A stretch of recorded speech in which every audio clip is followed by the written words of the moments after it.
الأصدقاء الأعزاء، صديقات العزيزات في كل مكان، مرحبا. ونحن على مشارف طي صفحة هذا العام 2025 وفتح صفحة جديدة، صفحة عام 2026. اسمحوا لي أن أتوجه بالشكر الجزيل لنظام الجولاني وإعلامه وإعلاميه على إثباته لنا بالدليل القطعي الثبوت والدلالة على أننا كنا مخطئين في التعويل عليه، وتفاؤلنا بسقوط النظام السابق وحلول النظام الحالي محله، تفاؤلنا كان مبالغا فيه.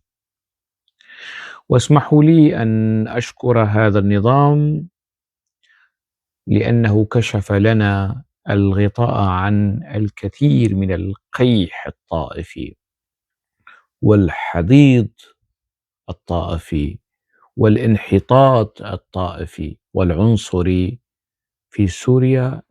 ما كنا لنتوقع كل هذا الوسخ التاريخي حسب تعبير المفكر أحمد برقاوي لولا مجيء نظام الجولاني. صحيح أن نظام بشار الأسد كشف عن الوسخ التاريخي هذا، لكن أتى نظام الجولاني لكي يرث هذا الوسخ التاريخي ويضيف إليه طبقات أخرى من الوسخ التاريخي في السياسة، في الثقافة، في كل شيء، في كل شيء.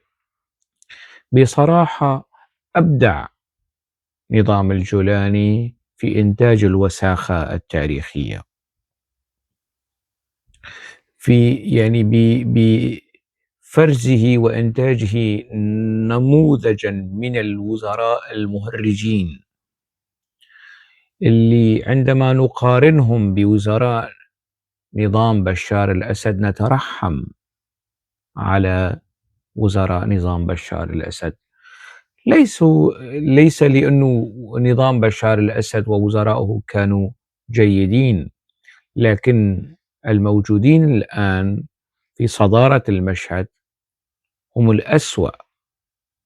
يعني المقارنة ما بين السيء والأسوأ ترجح كفة السيء، ترجح كفة وزراء نظام الأسد، الأب والابن، على أكثر من يعني آخر شيء رغم كل ملاحظاتي وانتقاداتي لوزير الثقافة الأسبق اللي هو من إدلب، رياض نعسان آغا، لكن رياض نعسان آغا لا يمكن بأي حال من الأحوال مقارنته بوزير الثقافة الحالي.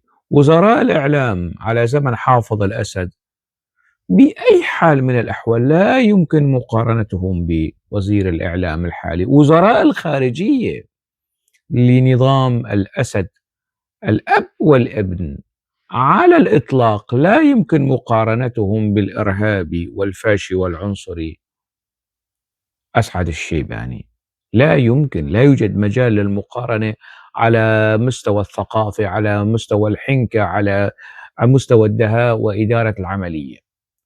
كانوا عنصريين؟ نعم. كانوا بعثيين؟ نعم. كانوا فاشيين؟ نعم. لكن كانوا يحظون بقدر من اللباقة، من أسلوب إدارة المنصب واحترام المنصب. ما هو موجود حاليا لا يمت بأي آصرة إلى قيم وأخلاق وأعراف إدارة الدولة. فاسمحوا لي أن أشكرهم يعني على أنه كشفوا لنا هذا الكم من الحضيض والوسخ في الأوساط الثقافية، في الأوساط الإعلامية، هذا الانحدار والسقوط المدوي للكثير من الأسماء التي انتقدت نظام بشار الأسد، والآن تطبل وتزمر بشكل مباشر أو غير مباشر. هذا النكوص الثقافي والفكري والأخلاقي على كل الأصعدة. نظام الجولاني يفاجئنا بهكذا إنجازات ويستحق عليها الشكر، يعني لم نكن لنكتشف كل هؤلاء الأوغاد والسفلة والأنذال المحيطين بنا لولا نظام الجولاني. ويحق القول هنا على هذه الظاهرة أنه رب ضارة قاتلة نافعة. هذه الضارة القاتلة النافعة تستحق الشكر، لأنه لولا هذا النظام على الصعيد الشخصي لما اكتشفت الكثير من المثقفين والإعلاميين السفلة المستعدين يعني لأجل آه، مصالحهم الشخصية أو الفئوية أو المناطقية أو الطائفية، صب ليس فقط الماء في طاحونة نظام الجولاني بل الدم، تبرير كل هذه المستويات من الإجرام وإرهاب الدولة وإرهاب الميليشيا وإرهاب الجماعة الذي يقترفه نظام الجولاني بحق السوريين. كل هذا يحظى بتبرير من قبل هؤلاء الأوغاد. نعم، أقل ما يقال فيهم بأنهم أوغاد، وهم يعرفون أنفسهم وسيشاهدون هذا الفيديو.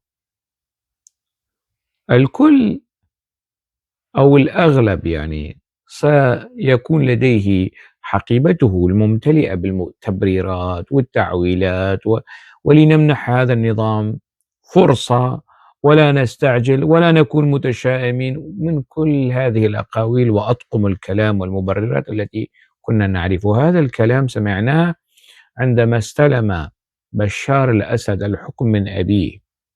تذكرون سنوات 2001 2002 ورياض نعسان آغا نفسه كان يظهر على الشاشات ويقول ويمدح، يدبج المدائح في نظام بشار الأسد وفي شخص بشار الأسد. الكل يذكر تلك الفترة، يعني فترة الفرصة والمهلة، ورأينا ماذا فعل بشار الأسد بسوريا والسوريين. الآن هذا الإرهابي الذي يحكم سوريا أتى من خنادق القاعدة، من خنادق نظام الأسد، من أقبية مخابرات الأسد إلى نظام القاعدة في العراق إلى الحكم في سوريا. هذا الثالوث المعروف والمشهود له بالإجرام والإرهاب بحق السوريين واللبنانيين والعراقيين تربع على رأس هرمه الجولاني، ونجح في استقطاب كائنات هشة يعني من خصومه الإسلاميين المتطرفين يعني، وحولهم إلى أبواق رخيصة مثل حسن الدغيم. يعني حسن الدغيم شخص رخيص منتهى البساطة، بمنتهى أن يلحس ويلعق كلامه السابق الذي قاله في حق الجولاني.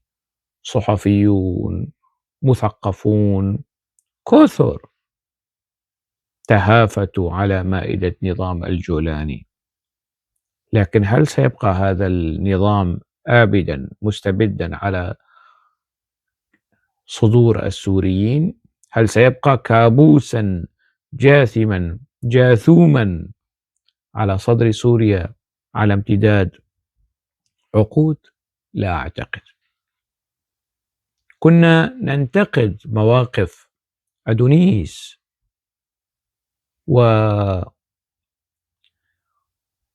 ونزيه أبو عفش والكثير من الأسماء الثقافية والشعرية التي كانت لها مواقف مواربة رمادية أو سلبية مما جرى في سوريا. لكن الآن هنالك شخصيات ثقافية وإعلامية سلوكها يعني أضل سبيلا من سلوك أدونيس، على العكس تماما. يعني الآن وبما نراه ونشاهده رأي العين، أكاد أن أقول إن أدونيس بات يستحق منا الاعتذار على أن كلامه كان في جله إن لم يكن في كله صحيحا. الآتي أفظع، الآتي أشنع، الآتي أقبح من نظام بشار الأسد، وقد أتى وحل وجث. إذن هل يستحق هذا النظام الشكر؟ نعم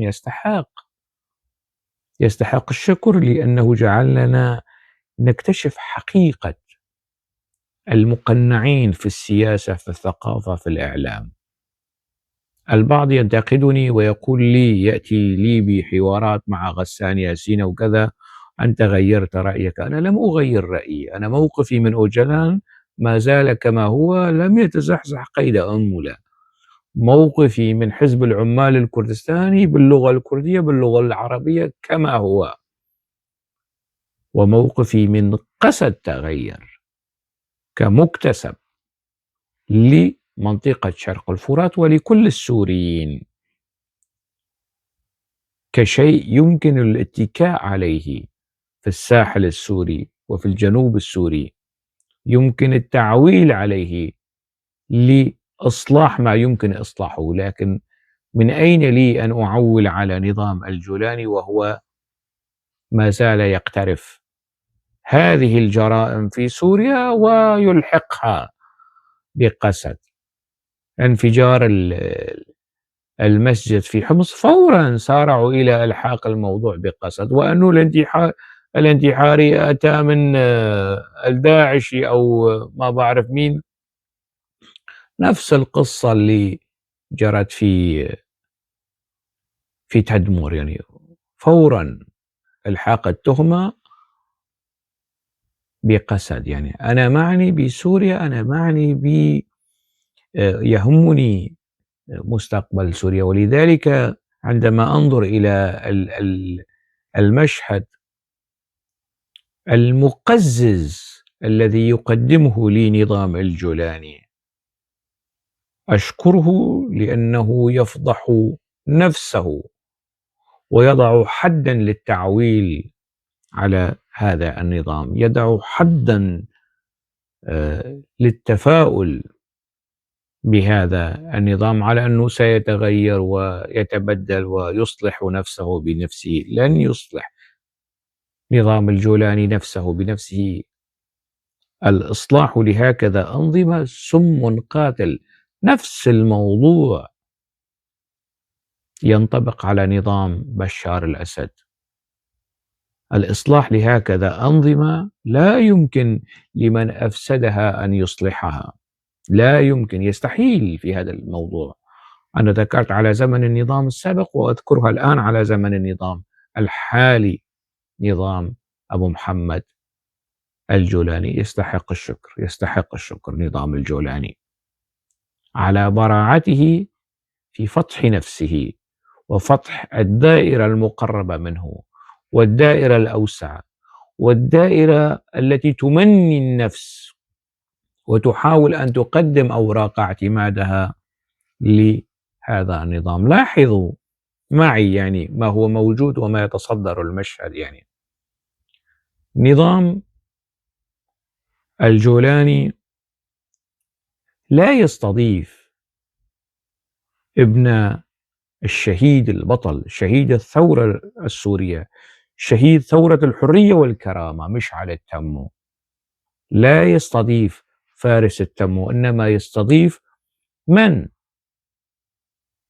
عبد العزيز التمو، وهو منبوذ من العائلة ومذموم ومكروه ومقرف ونكرة ممنوعة من الصرف الأخلاقي والعائلي والثقافي والسياسي بدون رصيد على كل هذه الأصعدة، لكن يصار إلى استضافته وتقديمه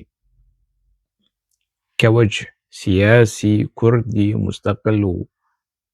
أنا ابن المنطقة وأعرفه، يعني كما أعرف الشهيد وأبناء الشهيد مشعل التم، هم أصدقائي، أصدقاء الطفولة، أعرفهم،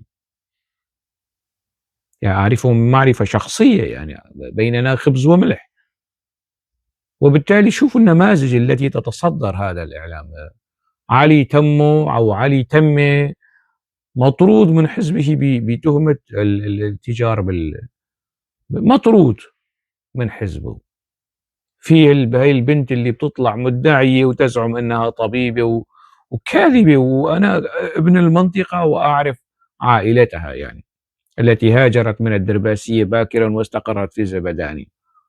لا علاقة لها بالطب، لا علاقة لها بالسياسة، لا علاقة لها بالثقافة، وهي شخصية مشبوهة بالوثائق في علاقتها مع النظام السابق، ومشتبه فيها بجريمة قتل في منطقة قزلتبة في ماردين، وعليها الكثير من علامات الاستفهام. لكن نظام الجولاني يلجأ إلى هكذا نماذج ويصدرها على أمل ظهور نماذج جديدة، يعني ربما تتصدر المشهد لاحقا، ممكن فريد سعدون، ممكن آخرين، يعني ممكن نماذج تكون يعني أكثر قبولا واستساغة من هذه النماذج الرديئة. وافقها شن طبقة، يعني هكذا نظام بده هيك نماذج، وبالفعل هيك إعلام بده هيك نماذج. يعني ف آخرين كثر، يعني حتى في الوسط الكردي، يعني أحيانا أرى أمورا تثير العجب والدهشة والسخط والقرف. مثال على ذلك، يعني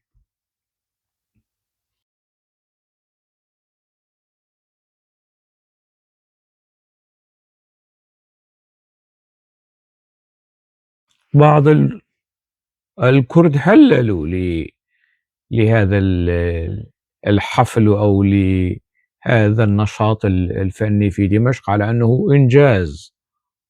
هم يعلمون أنه هذا يعني تفصيل هامشي، يعني لن يغطي حفلات الكراهية والعنصرية التي يمارسها إعلام الجولاني ونظام الجولاني ضد الكرد وضد مكونات شرق الفرات، وهي مكونات سوريا طبعا. يعني هذا النشاط النظام السابق، نظام السوري، يعني كان يسمح في السنوات الأخيرة بالاحتفال بعيد النوروز في دمشق، نظام بشار الأسد، ولم نسجل ذلك إنجازا برسم النظام. يعني النظام السابق كان يبث أغاني ويجري مقابلات مع شخصيات فنية كردية، ولم نعتبر ذلك إنجازا مسجلا باسم النظام. لماذا الكرد أو البعض من الكرد أو المحسوبين على الوسط الثقافي الكردي يهللون ويطبلون ويزمرون لهكذا نشاطات بسيطة وتافهة، في وقت أنه أهالي عفرين ما زالوا نازحين بعيدين عن ديارهم، يصار إلى إقامة حفل الياسمين الدمشقي والزيتون العفريني مثلا. شيء يثير الضحك والقرف، الاشمئزاز والقرف، الاشمقراف. حالة دمج ما بين الاشمئزاز والقرف يعني، من نظام الجولاني الذين يهللون لهذه الخطوات. الاتفاق الذي أبرمه نظام الجولاني مع قسد ولا نقطة من نقاط الاتفاق جرى تطبيقها، يركزون فقط على مسألة الاندماج. تعالوا اندمجوا جبرا وكرها وتهديدا بالعشائر وبالقبائل، وهؤلاء البسطاء السذج الكرد منهم يعني لا يرون كل هذه الحفلات، حفلات الكراهية، خطاب الكراهية. لا أعلم يعني البعض منهم ينزلق بخلفية دينية إسلامية سنية، سأقولها يعني بالحرف، والبعض ربما يمني النفس أنه يعمل نشاط في دمشق وكذا، يعني الكل ليسوا سيروان حج بركو يروح يفتح فرع دكانة في دمشق. الكل يعني إذا أنت عندك مؤسسة أو عندك مجلة أو عندك تريد أن تضبط أمورك مع نظام الجولاني، لا يمكن التعويل على هكذا تفاصيل ساذجة وبسيطة ونشاطات فنية. لا، طالب الجولاني بخطوات جذرية وجدية، طالب الجولاني بتطبيق بالالتزام باتفاق 11 آذار أو 10 آذار قبل أن تهلل لهكذا نشاطات بسيطة. النظام التركي لديه قناة تلفزيونية ومنذ سنوات ضمن القناة الرسمية قناة تلفزيونية تبث باللغة الكردية وبرامج باللغة الكردية، TRT 6، الكل يعرف هذه القناة.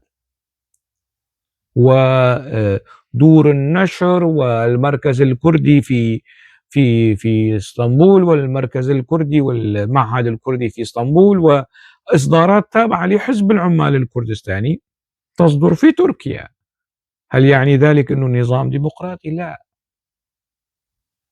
طالما هنالك صحفيين وسياسيين معتقلين في السجون التركية، هذا ليس نظاما ديمقراطيا. البعض من الكرد السوريين من الحاصلين على الجنسية التركية أسسوا أحزابا في تركيا، وهم الآن أتراك، لكن قياما وقعودا يطبلون ويزمرون للنظام الجولاني. نعم، لديكم مواقف من قسد، لديكم مواقف من حزب العمال الكردستاني، أنا أشترك معكم في هذه المواقف، لكن لن أشترك معكم في التطبيل والتزمير لنظام الجولاني، لفاشية الجولاني، لهذا الإرهابي. لن أشترك يعني. أتفهم ظروفكم أنتم في تركيا، ربما هنالك ضغوطات، ربما هنالك يعني أوامر تصدر لكم لكي لكنكم الآن مواطنون أتراك وأصحاب أحزاب تركية يعني، فاتركوا كرد سوريا يعني، هم أدرى بصيغ تفاهمهم مع نظام الجولاني. بلا هذا التطبيل والتزمير الرخيص يعني، ومكشوف، هذا الأمر مكشوف ومفضوح. يعني أنا تجاهلت الأمر، لكن بلغ السيل الذبا كما يقال يعني، ولا حدا يجي يزايد علي انه انت قسدي، انت تدعم اوجلان، انت تدعم حزب العمال وما بعرف شو. هذا الكلام التافه السمج السخيف، توقفوا عن لوكه واشتراره. الموضوع ليس هكذا على الإطلاق. مواقفي من حزب العمال، مواقفي من اوجلان لم تتغير إذا لم يتغير حزب العمال الكردستاني نفسه يعني. أنا أعارض حزب العمال الكردستاني وأوجلان في تركيا، فكيف أقبله وأدافع عنه في سوريا؟ أصلا ابتعادي عن هذا الحزب كان سببه يعني الضلوع والتورط في الحالة السورية لا أريد تكرار بقية التفاصيل. إذن هذا السلوك السخيف والابتزازي، يحاولون ابتزاز الكرد بهكذا نشاطات فنية ثقافية، وبيطلع لك وزير الثقافة بيحكي له كلمتين كردي، وزير الشيباني يكتب بوست. أنا بعرف أنه هذا البوست اللي كتبه يعني من الصيغة الكردية واضحة أنه كرد تركيا من الإسلاميين التابعين لحزب العدالة والتنمية بشكل مباشر أو غير مباشر، واضح من الديباجة والصياغة. تذكرون بوست أو المنشور الذي نشره الشيباني على صفحته في منصة إكس، ورحبنا، الكل رحب، وأنا من ضمن الذين رحبوا بهكذا تعامل، لكنني الآن أسحب ترحيبي وأسحب تعويلي وأسحب دعمي لهذا النظام الذي لم يعني شهر شهرين ويعني خلص بان الخيط الأسود من الخيط الأبيض، يعني انفضح نظام الجولاني وما عاد هنالك مكان لأي أمل لأي تعويل بهذا هذا النظام. هؤلاء السذج البسطاء الذين يسوقون لهذا النشاط أو يسوقون لإطلاق الخدمة الإخبارية في سانا، يتجاهلون أن رئيس العراق كان نائبه كرديا، طه ياسين رمضان، على امتداد سنوات كان نائبا لصدام حسين. عندما يكون هنالك وأين يعني سوريا قياسا بالعراق حضورا تاريخيا وجغرافيا وشعبيا وعلى كل الأصعدة، يعني نظام العراق في سنة 1958 اعترف بالشعب الكردي. راجعوا، عودوا إلى دستور العراق. الزعيم الكبير الشهيد البطل عبد الكريم قاسم استقبل الزعيم الكردي، استقبال مصطفى البرزاني استقبال الأبطال، تعامل معه تعامل، أفرد له قصرا، أسكنه قصرا في بغداد، وعامله معاملة الوزراء البعثيين والفاشيين من حول عبد الكريم قاسم. أفسدوا وأطاحوا به وانقلبوا على كل تلك التفاهمات، حتى على زمن نظام صدام حسين وأحمد حسن البكر في مطلع السبعينات في اتفاق 11 آذار. وافق النظام العراقي السابق على الحكم الذاتي لكردستان، وأقر النظام على زمن صدام حسين في 74 قانون الحكم الذاتي في البرلمان العراقي. انتم جايين تقارنوا نشاط يعني من طبائع الأمور هكذا، نشاط يعني الكرد ما عادوا يسألوا عليه. يعني الكرد في مناطقهم الكردية لديهم قنوات تلفزة، لديهم مهرجانات، لديهم معارض كتب، لديهم دور نشر، لديهم حياة ثقافية، حياة سياسية. لنا 100,000 ملاحظة على هذه الحياة، لكنها موجودة ومنذ سنوات.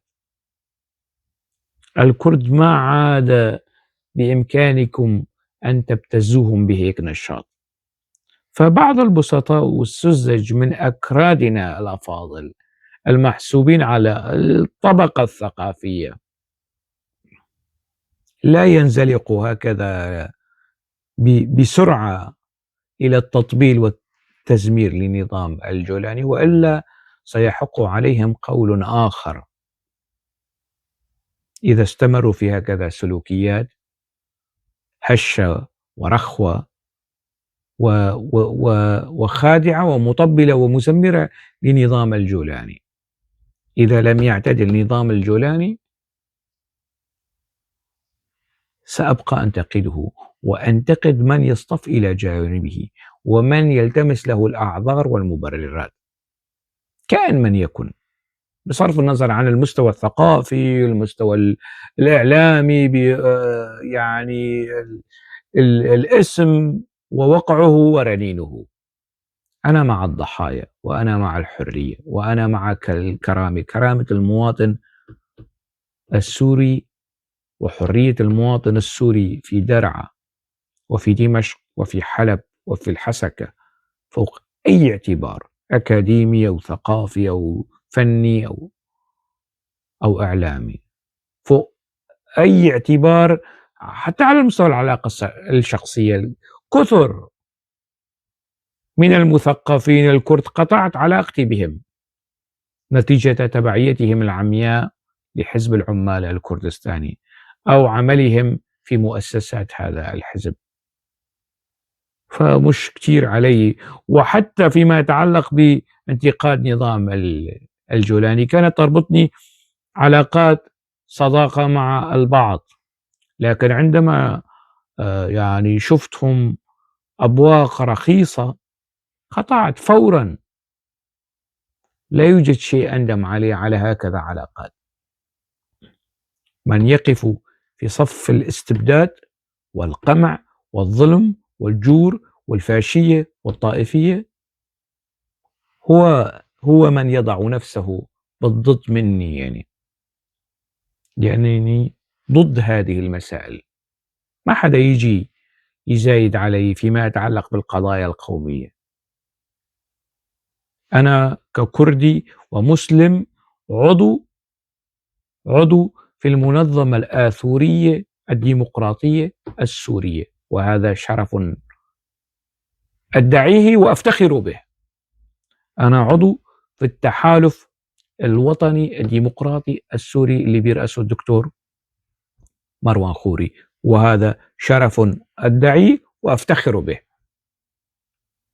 وعضو في مؤسسات مدنية أخرى معنية بالإعلام والثقافة السوريتين. فما حدا يجي يزايد علي في قضايا الوطنية والقومية وهي القصص. للأسف الشديد نحن الآن على مقربة من عام مليء بالامتحانات. يا ليتها تلك الامتحانات كانت قليلة، يعني يا ليت الأمل والتعويل على نظام الجولاني بقي في محله، يعني لكن هذا النظام أثبت لنا بأنني كنت مخطئا في البداية، التعويل على هذا النظام والترحيب بهذا النظام. وعليه لست وحدي، يعني كان هنالك حتى من ضمن الأخوة الموحدين الدروز كثر من عولوا على هذا النظام في البداية، لكنهم انسحبوا. حتى قبل المجازر التي اقترفها نظام الجولاني انسحبوا من تعويلهم وتأييدهم وترحيبهم بنظام الجولاني. كثر من الأخوة الموجودين في الساحل السوري أيضا، يعني داخل سوريا وخارج سوريا، عولوا على نظام الجولاني، لكنهم تفاجؤوا بحجم التعامل التافه والطائفي الخبيث والمميت معهم، فسحبوا وانسحبوا من ذلك التعويل واتخذوا مواقف. صاروا يوصمون بأنهم أقلويين. هؤلاء الذين تصفونهم أقلويين من الكرد ومن العلويين اتخذوا مواقف حازمة، وكانوا في يوم من الأيام أصدقاءكم ورفاق الدرب ضد النظام السوري. وثورة الحرية والكرامة التي تحولت إلى ثورة جبهة النصرة والقاعدة وداعش والإيغور والشيشان، ولم يبقى في السوريين ولم يبقى للسوريين فيها شيء مع الأسف الشديد. يعني هؤلاء الذين تصفونهم بالأقلويين اتخذوا موقفا من نظام الأسد، غادروا البلاد. داخل البلاد كان لهم موقف، خارج البلاد كان لهم موقف. الآن تتعاملون معهم على أنهم فلول وأقلويين، وهذه التفصيلات والتصنيفات المقيتة التي تلوكونها وتشترونها. عن حاضنة الجولاني أتحدث، ومن يحاول أن يقدم أوراق اعتماده لدى هذا النظام من الكرد والعرب ومن السريان أيضا، فبالتالي لا مجال للمزايدة عليه في هذا الخصوص. يعني لا تنزلقوا إلى ما كان ينزلق إليه أنصار حزب العمال الكردستاني. عندما أنتقد الحزب وزعيمه يأتون بمقالات قديمة لي تدافع عن هذا الحزب. يعني اللي كان يعني هذا السلوك الآن ليس لأنصار الجولاني، ليس لديهم أي شيء، وكله بأسماء مستعارة. يأتون بالبودكاست والحوار المطول مع غسان ياسين. شو يا حبيبي، شو جايب لي؟ يعني هل أنت جبت طالعت الزير من البير؟ يعني ما زلت عند هذه المواقف التي أنتقد فيها مظلوم عبدي، وانتقد العمال الكردستاني، وانتقد أوجلان، وما عندي الانتكاسة الثقافية والأخلاقية والوطنية. أنتم من أصابكم النكوص والانتكاس، أنتم من غدرتم بثورة الحرية والكرامة، أنتم من غدرتم بمكونات الشعب السوري، ولست أنا. على العكس تماما، يعني أنا موقفي صلب وواثق منه. لذلك على هذا الموقف الصلب سأبقى مستمرا، يعني